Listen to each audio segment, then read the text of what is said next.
Hey, happy day. So, a curious thing has happened. Yesterday, I did an MB Starlight Guide intuitive reading, and this card, Creation, Zincite, came up. And I had a realization that, Nicci B Wellness is about working body, mind, and spirit. So, I wanted to take this opportunity to kind of explain how we integrate something like this into a very simple, everyday, practical biology, body form. And so, zinc, zincite, as I explained in the reading yesterday, is created in zinc smelting furnaces.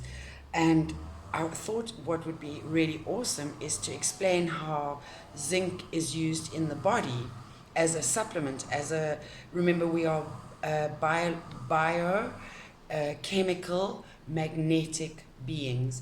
So, if you think about it, crystal therapy, are really just formations of mineral forms, and that we are also formations of mineral forms. So our bodies rely on minerals and various substances in order to be chemically functional and biologically functional. And zinc is one of the minerals we would use.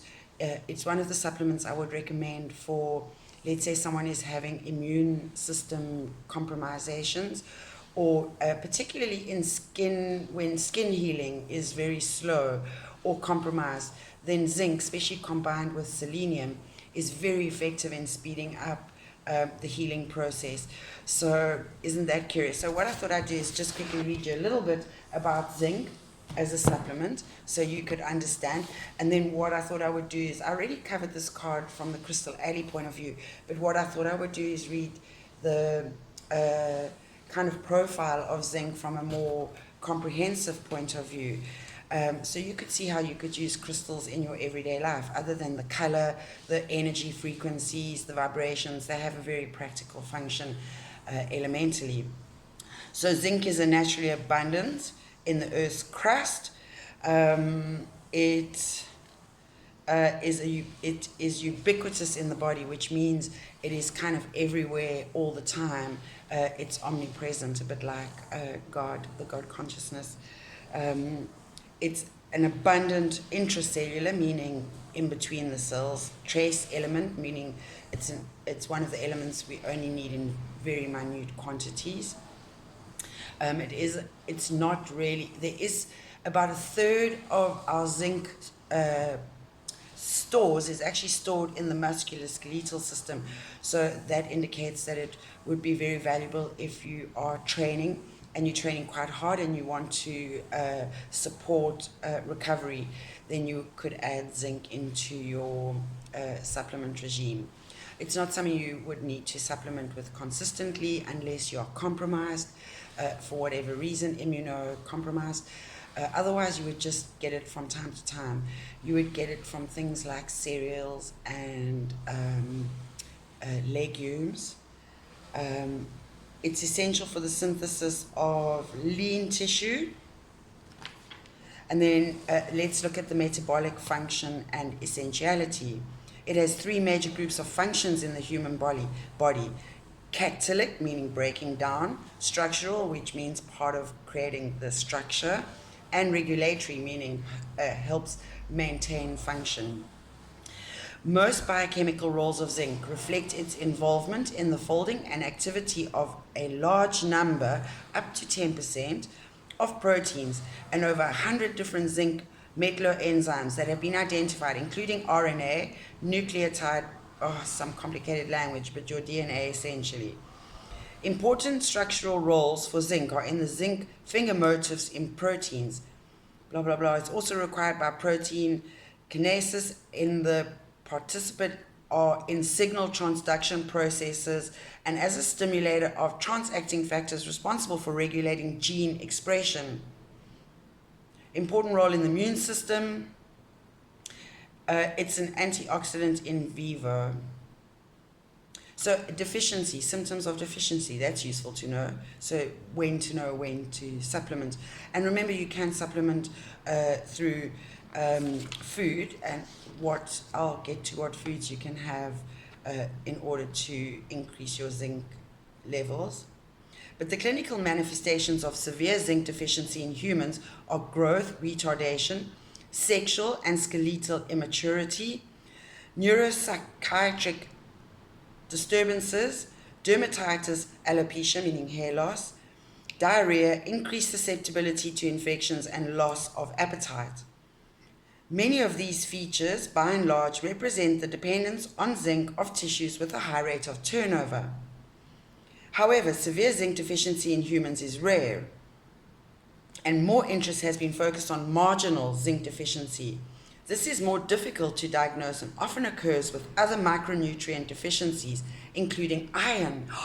And I was going to cover that next because that is the crystal ID card that came up today, which is hematite, which is actually an iron base. And this card, by the way, yesterday has to do with our lower, the sacral chakra, the base chakra, and the solar plexus chakra, which are all your internal furnace, lower functioning systems. And this is one of the, also, this is the grounding stone, the lode stone almost. So how curious is that? I love it. So that's part of the readings when there are these kind of synchronicities. So the zincite came up yesterday and hematite came up today. And here they tell us how they need to work together with iron, which is in that. So in order to manifest light, you need to be grounded, and you need to have that balance, good balance of minerals in order to be cellularly functional and light, and essentially have vital energy, chi, prana,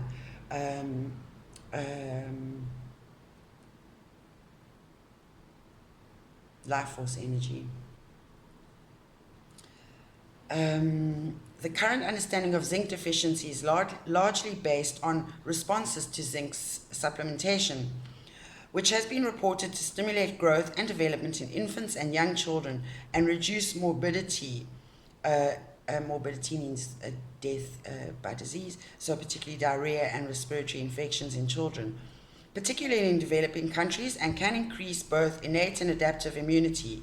In women, low serum zinc concentration during pregnancy was found to be a significant predictor of low birth weight, and low maternal zinc intake has been associated with an approximately twofold increase of low birth weight and increased risk of preterm delivery in poor urban women.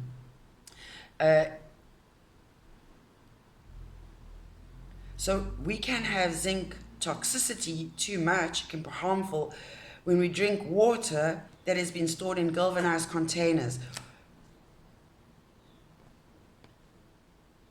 Symptoms include nausea, vomiting, and fever if we have more than 2 grams or more.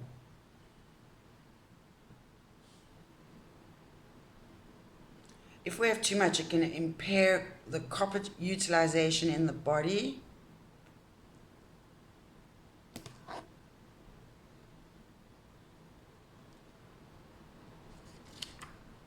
Okay, so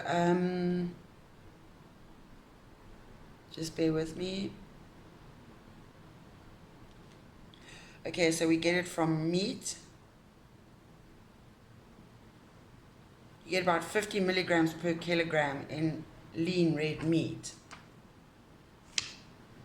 and twice that in chicken.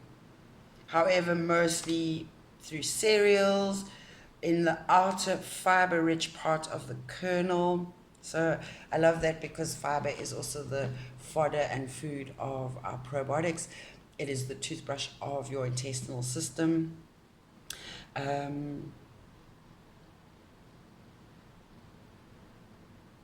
Okay, so that's pretty much the zincite from a nutritional, the human nutrition perspective. And then let's have a look at it from the Crystal Bible by Judy Hall. It's a powerful stone that synthesizes physical energy and personal power with creativity. This fiery stone can aid the manifestation process and re-energize depleted energy systems. And this year has been a very difficult year. Our energies are depleted in many ways. We have been very challenged, very stressed. However, we also seem to have learned some balance, and we kind of went within to find our balance, and some of us took the time to focus on our health and our mental health, our physical health. It removes energy blocks from the body and allows the life force to flow unhindered. This stone attracts abundance at a physical and spiritual level and can be used to anchor the light body securely into the physical realm. So that's what today's card was about. And today is 12/12/2020. So quite an important portal. There's some cosmic activity. And what I mean by that is there's planetary action. And in the same way that the moon influences the tides and female hormones, so too do other planets. When Mars is closer to Earth, we all tend to be a little more aggro. And Mars is currently in its home sign of Aries, and we are in the season of Sagittarius, which is also an air sign, so things are a little, end of year, we always feel a bit tetchy and impatient. So can you start to understand how everything is connected and how we are not independent but interdependent beings on this, within ourselves as a whole cosmic being, on this planet as a cosmic planet, within a whole system within systems. So it's layered, and it's like magnitudes, or telescopics. How close do you want to magnify into life and how life works? And you can stay quite micro on the self and you being all important and all that is, or you can start to become a more macro perspective where you understand how you are a key player in a greater whole. So this is how the body, mind and spirit aspect to wellness and well-being works. It resonates with the lower chakras, re-energizing the whole body and stimulating creativity and fertility. It's a good time to take. We might be taking a few more risks, feeling a little more passionate. So take caution, beware of procreation. And in fact, that's what creation is. It can be both in a spiritual, mental form where you create a project, a business, a new relationship. You create a new space, a living space. You could be creating a garden. You could be making a painting, creating a piece of music, whatever. We're in a process of creation, but at the same time, it could be so that would be your higher functioning, your mental, emotional, or spiritual, or it could just be a body experience that is lower chakra base, which would be about sex. That would be about fulfilling our primal survival needs and forces. So addictions, overdoing it, maybe drinking too much, eating too much, not being able to be self-disciplined, following our passions a little more than being able to harness them and discipline them and use them a little more consciously and energetically. It assists with the rise of the Kundalini energy and enhances gut instinct and intuition. It instills confidence in the ability to find your own strength, which is what came up in my reading yesterday, about having faith. Psychologically, it heals shock and trauma, which is what we need now because of the shock and trauma.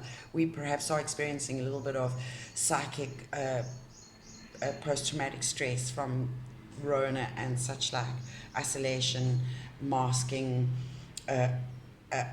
social distancing, limited gatherings, being separated from loved ones, and not being able to do the things we usually would love to be able to do, walk outside in the nature, etc., etc. Encouraged to deal with traumatic situation. It ameliorates depression and releases painful memories so that these can be laid to rest. And we are 12/12 at the portal of 12/12 to 21/12 is that karmic adjustment, that karmic realignment. So if you looked at the infinity symbol, we have been in the loop, but we are now at that crossroads of choosing Do we go into the loop of the future, or do we repeat the loop of the past? So it's a karmic clearing time. You get to close chapters and close off cycles that no longer serve you and leave the toxic behind. If you suffer from lethargy or procrastination, it has the power to push you forward into manifesting your full potential. It helps you to embrace necessary change, and we're at that time now where we do need to be making these changes. We've got that fire. The furnace is burning. We can. We will be feeling more stimulated after a time of feeling really not. It's been a bit like being in sludge. We haven't been able to move forward, even when we were wanting to. Or maybe, yeah, so now we're starting to get into the flow of life a little better, a little easier. The train is leaving the station and it's picking up speed. And it changed tracks. It's useful for phobias. It assists in getting to the root cause and gently releasing it, and then reprograms the mind into a more positive mode. It can release hypnotic commands and mental imprints, so the conditionings from past.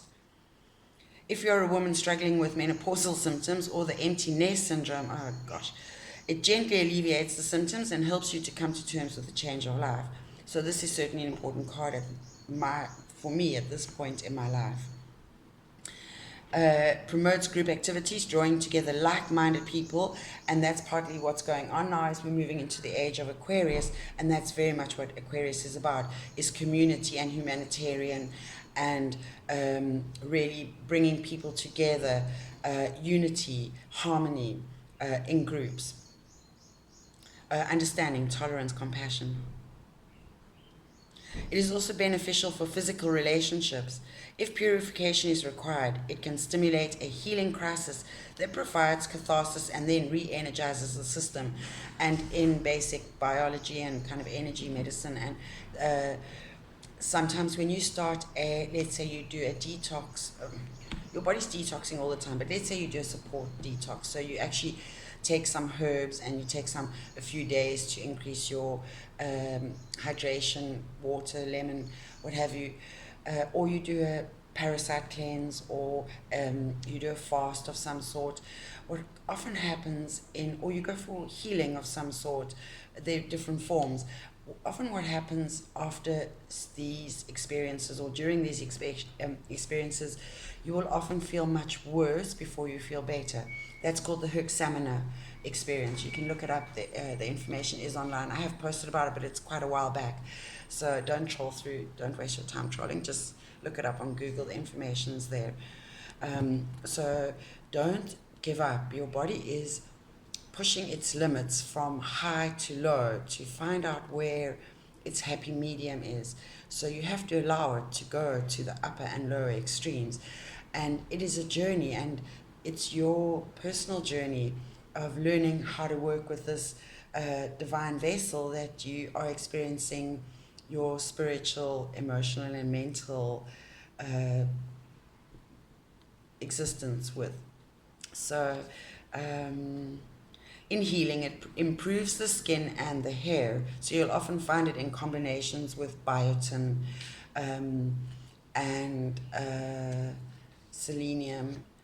And it's beneficial for the prostate gland and for menopausal symptoms. It boosts the immune system and energizes the meridians of the body. It treats autoimmune diseases, alleviates candida, mucus conditions, and bronchitis, and helps to prevent epilepsy. It stimulates the organs of elimination and assimilation, and has been used to treat problems of infertility. Why? Because it is the stone of creation. So that is that one. And I thought it would be fun to also cover hematite, which came up today, and it's about manifesting light, which is the age of Aquarius. And it reminds me of, I posted on social media recently, let me see if I can find it quickly, excuse me, a Latin phrase that talks about exactly this. The Michael, and Archangel Michael, is the bringer of light, and So I think that's really important at the moment. Just bear with me while I thank you for your patience. Um, so, and we had Diwali recently, which is the festival of lights in the Hindu culture. So I love that there's all this like light being shone on things, and if you look at politically what's going on, it's like truths were coming to light over the course of the year. Look at the election, how where that's still at nowhere in America. But the Latin phrase is lux lucet in tenebris, which essentially means and the light shineth in the darkness, and you have to be that light. You have to keep your light shining always. Hematite. Okay. Hematite is particularly effective at grounding, and we need to be grounded like the emperor in life in order to feel stable, secure in our foundations. And it's protecting. It harmonizes mind, body, and spirit. The triad, the triangle, which is creation. Used during out-of-body journeying, it protects the soul and grounds it back into the body. This stone has a strong yang, meaning masculine, male, element, and balances the meridians. And something to note about the masculine energy, which is very much fire, is that it's fire, heat, light, fast. It's giving, it's light, white. It's the white of the yin and yang. It balances, releasing, redressing yin, which is the feminine imbalances. It dissolves negativity and prevents negative energies from entering the aura, restoring peace and harmony to the body. Hematite is said to be beneficial for legal situations. Psychologically, it is strong. It's quite a heavy stone. It supports timid women, boosts self-esteem and survivability, enhances willpower and reliability, and imparts confidence, which is your solar plexus chakra, which is one of the lower three. This stone removes self-limitation and aids expansion. It is a useful stone for overcoming compulsions and addictions. And hematite brings attention to the unfulfilled desires that are driving life. And that was something that came up in the reading yesterday, which is how we are supposed to be very much focused on living through our fields towards a more fulfilling lifestyle or way of living a life you love, loving the life you live. I'm sorry for repeats, but not everyone watches the readings. I just wanted to show the crossovers. And then perhaps we should look at iron in it brings the mind's attention to basic survival needs and helps to sort out problems of all kinds. It's a useful stone for the study of mathematics and technical subjects. Physically, it's a powerful connection with blood. So we know for women, an absorption, iron, it's quite critical in the formation of blood. And it's necessary for magnetic purposes too, for the magnetic aspects of our being. It restores, strengthens, and regulates the blood supply. It can draw heat from the body. It aids circulatory problems and blood conditions such as anemia. It supports kidneys in cleansing blood and regenerates tissue. It stimulates the absorption of iron and the formation of red blood cells. And remember, blood cells help store oxygen or work with oxygen, so important essentially for the most basic survival of life, because oxygen or breathing is, according to Nicci B Wellness, the first cornerstone of the 4 pillars of health and well-being. We can live without many things, but we can't live without breathing for very long. And breathing is doing it correctly is really essential to every aspect of health, body, mind, and spirit. It calms the mind. It's good for meditation and focus. It's good for the spirit because it allows us to go within and seek and find the answers we seek. Because you already have all the answers you require within you. The answers that you seek without, you already have within you. And your mission in life is to go within and find those. It treats leg cramps, anxiety, and insomnia, and aids spinal alignment and fractures. It can be used as an elixir for fevers. I just wanted to see quickly if there was anything key nutritionally that we could have a look at. Again, the crossover between, I gave you the spiritual, and now I'm going to give you the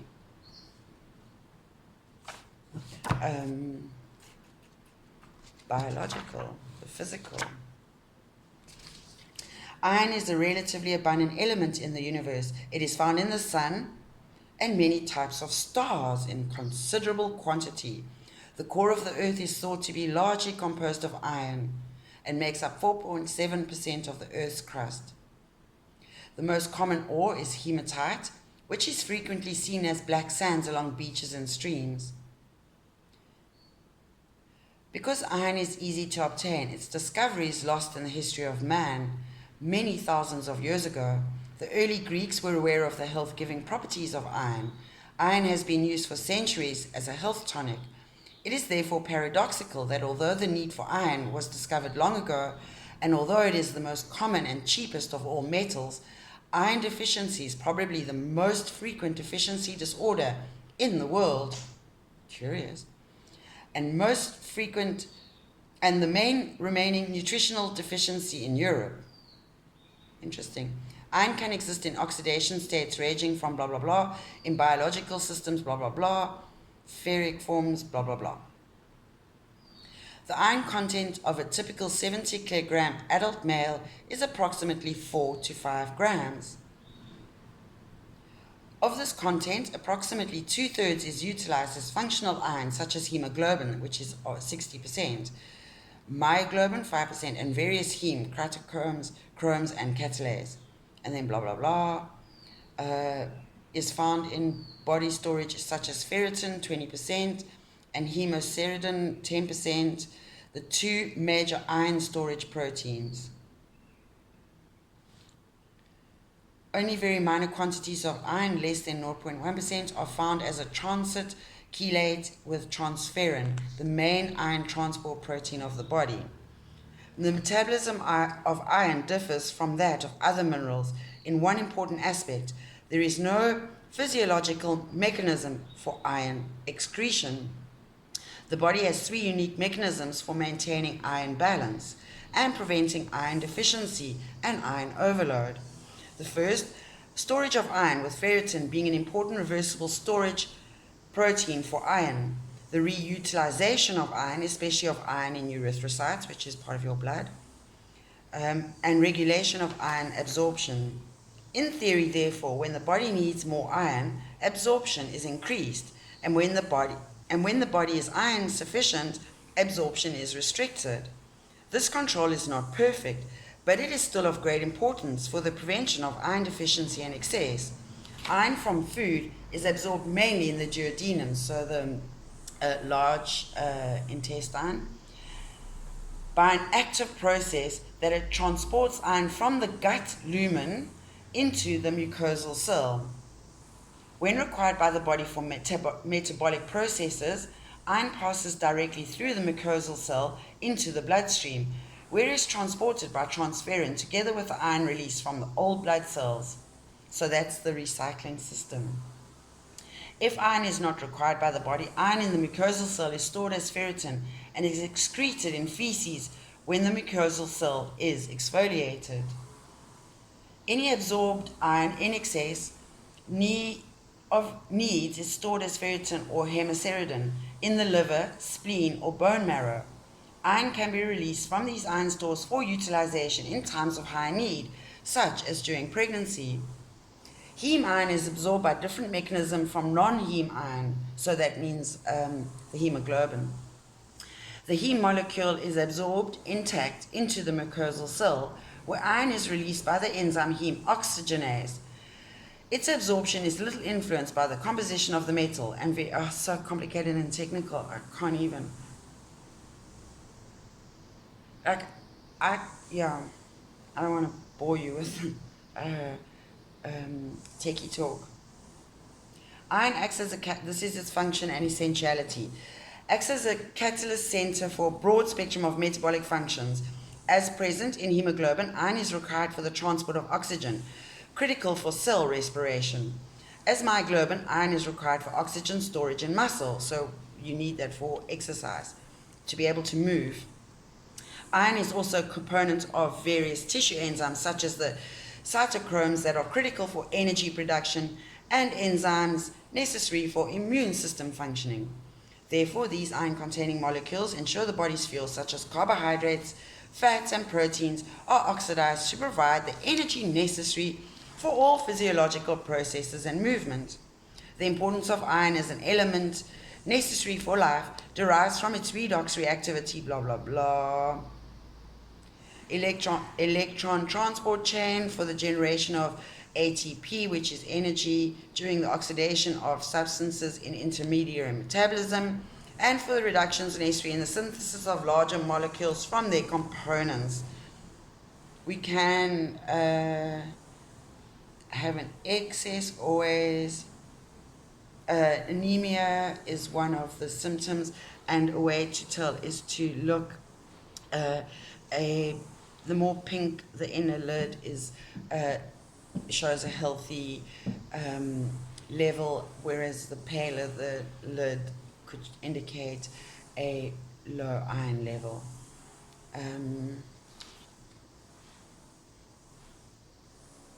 Also, an interesting way, excuse me, a natural way to test is if you drank water out of an iron cup and you couldn't taste the metalness in the water, that would mean your iron levels are low. However, if you could taste the iron, if you could taste the metallic, then it means your levels are generally okay.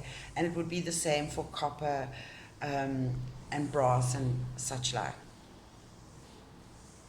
Your metallics, minerals.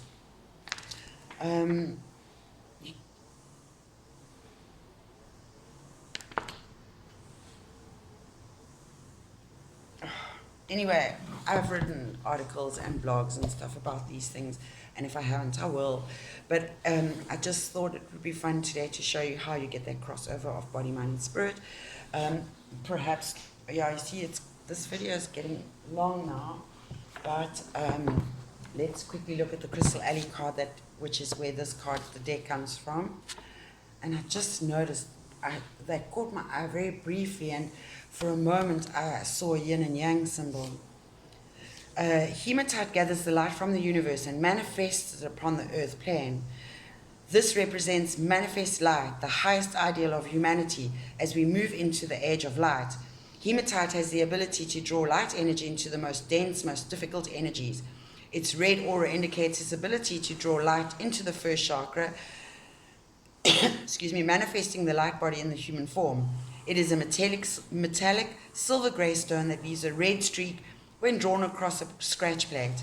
Because of this red streak, the ancient Greeks felt that hematite was the solidified blood of the earth, also called it hymatites, or blood-like stone.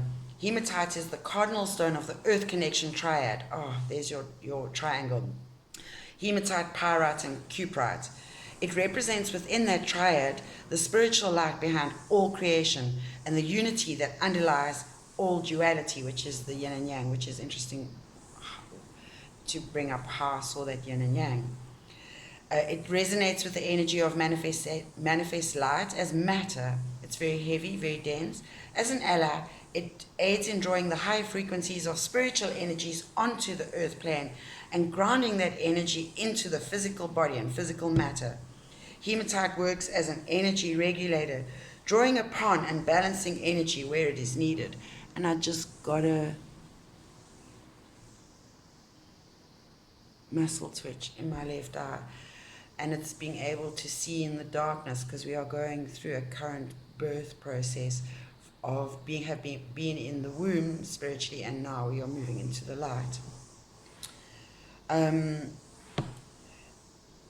If there is a lack of energy, its frequencies aid one in connecting with the Earth Mother, Gaia, and replenishing depleted stores. And we know that the Earth is suffering in every way. We know environmentally, the air, water, soil, every aspect of our planet is being choked, and we really need to waken up to this, because it's do or die at times.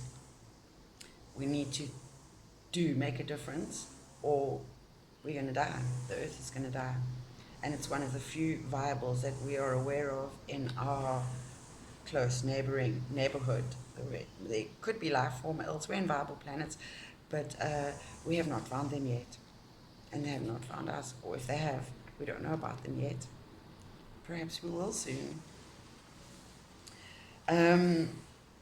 If there is an overabundance of energy, it will aid in the grounding of that excess energy into the earth, so that she may use it elsewhere. Hematite strengthens the energetic cord that binds us to the planet, so that would be our umbilical cord. We need to breathe. We need nature. She's our umbilical cord to being able to live. Nature provides our food, and the air we breathe and the water we drink, everything we need to sustain our lives. It allows higher frequency energies to enter and flow through the body. So how are you feeding your body? How well are you breathing? What is the quality of the water you are drinking and the air you are breathing and the food you are eating?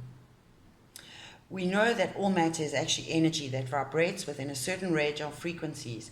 We have come into physicality in order to experience resonance with those frequencies of energies, so that we may learn from them.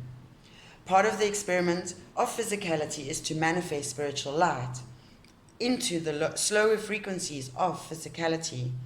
We know light frequencies travel much faster than dense, like red light has a much lower frequency than purple or UV light. And use our bodies and minds as channels for that energy to be transmitted into the physical realm. Hematite is the ally that is best suited to aiding us in this important work. By resonating with the energy of hematite, we become more able to express our highest purpose here on earth. And that's part of what we're here to do, is we're here to be of service to ourselves and through that to others. Your journey is the exact experience other people need to enhance their journey and experience. We are reminded that we are the doorway through which the age of light will enter the physical plane, through that being. And it's walking your talk and talking your walk. It's thoughts, words, and deeds, but ultimately sometimes words are should really just be a transport mechanisms between thought and deed. The message: hematite has appeared in your cards today to remind you that part of your purpose here on earth is to bring the light of spirit into the physical world through your creations, actions, and words. And that's why we need to be channeling our lower lust, passions, desires into the higher realm, so that we can actually be constructive and productive for the greater good, and not just selfish, narcissistic, lower being purposes. Make your existence count for something greater. All of the physical realm is composed of varying frequencies of light. By focusing upon becoming a channel for that light, you will begin to manifest it into the physical world through your creations and experiences. Take time throughout the day to focus on expressing the light of spirit through whatever you are doing, and you can do that just through breathing and being calm and centered and patient and having faith and operating from love, kindness, care, and compassion. Connect with the earth element and bring the light not only into your own body, but onto the planet as well. It is through this expression of spirit that the age of light will be born into the world. And like I said, we are in a process of manifestation and creation. We already, the fetus is already in womb. It's we're going through the tunnel, being born like the fetus into a world of light. We are opening our eyes to a whole new way of living and changing how we see the world and how we live in this new paradigm. It's both scary and exciting all at the same time. And you choose whether you can live, basically the duality is you choose whether you live from love or fear. It works, the chakras are the earth star and the root chakra. And you need to be grounded in your earth star to follow your north star, to find your north star, and be in a tune with your inner compass. And the affirmation is, I am a channel for the light on earth plane. I am a channel for light on the earth plane. And I always love to look at the numerology, and the hematite is on page, it's an earth element, Ali, and it's on page 75, which is 12, which is 3, which is the number 4, creation. I've covered that before, and the message is on page 77, and I covered this number yesterday. The card came up, the 7 of Pentacles, 7 of Wands, which is about manifestation, and it's about making choices. What choices are we making? And the message is on page 77. So are you choosing consciously to be a channel of light and live your life in accordance with being able to do that and be that? So this very long video, but instead of just focusing on the spirit or the mind or the body, I really wanted to show you how it's all interlaced and interconnected, and how you are not just a being, but a divine heavenly being, an expression here on earth in spirit form, well, in physical form, your spirit form. So thank you for your patience and listening and your interest. And if you have any comments, always I'm interested in engagement. So namaste, Lakesh.